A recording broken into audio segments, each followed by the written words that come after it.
Good morning, কেমন আছেন? আমার নতুন একটা ব্লগে আপনাদের স্বাগত জানাই। কি প্রবলেম হচ্ছিল জানি না, ভিডিও আপলোড দিতে পারছিলাম না ফেসবুকে।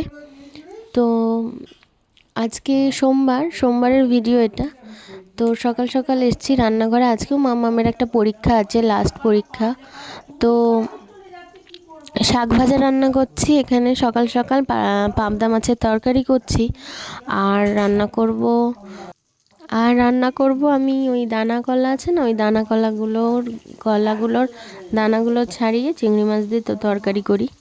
তো ভালোই লাগে খেতে, মোচার মতো খেতে হয়। আর এখানে পেঁয়াজকালি আলু দিয়ে করছি। আর এই যে চিংড়ি মাছ, এই যে, আর এইগুলো দানা ছাড়িয়ে মোচার মতো ছোট ছোট করে কেটে রেখেছি। এগুলো দানা কলা। তো আমি বাপের বাড়ি এগুলো কোনো দিন খাইনি, তো এখানে এসে খাওয়া শিখেছি। প্রথম প্রথম খেতাম না, তারপরে খেয়ে একদিন দেখলাম বেশ ভালোই লাগে, মানে খাই এখন একটু অল্প অল্প করে। তো রান্না করে মাম্মামকে আবার স্কুলে নিয়ে যাব। আর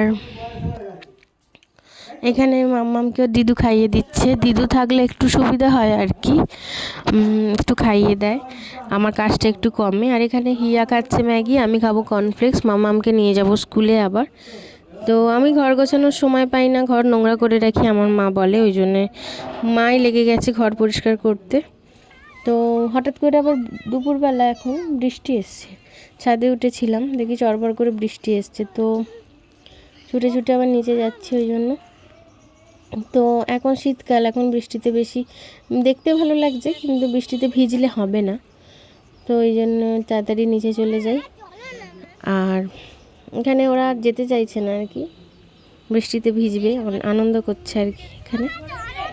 আর ওই যে মামামের বাপি আসছে। আর এখন সন্ধেবেলা একটু মটর সিদ্ধ করেছিলাম, মটরের কচুরি করব। আর ফুলকপি আলুর তরকারি করব। তো ফুলকপি খেতে ভালো লাগে না, তো আমাদের বাড়িতে সবাই বেশি আলু খায় না, জন্য ফুলকপিটা দিয়েছি। আমার খেতে একদম ভালো লাগে না। তো এখানে একটু ভাপিয়ে পেস্ট করে নিয়েছি, এখানে পুর বানাবো।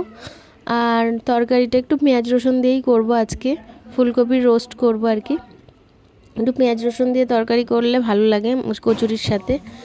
আর পুর বানিয়ে নিয়েছি, এবার কচুরির মধ্যে ভরবো। এই যে, তো একটু বড় বড় করে করেছি কচুরিগুলো, কারণ ছোট ছোট করে কচুরি ভাল লাগে না আমার। তো একটা দুটো খাবো, সেটাই ভালো, এত খেতে হবে না, তাতে একটু বড় বড় করে করেছি ওই জন্য। কচুরি দেখতে ছোট ছোট ভালো লাগে না, বড় বড়ই ভালো লাগে। আর এবার ভেজে নেব কচুরিগুলো। এই যে এত বড় বড় কচুরি হয়েছে। তো শীতকালেই প্রথম করলাম, এইবারের শীতে প্রথম করলাম। তো টাটা, সবাই ভালো থাকবেন, সুস্থ থাকবেন, টাটা।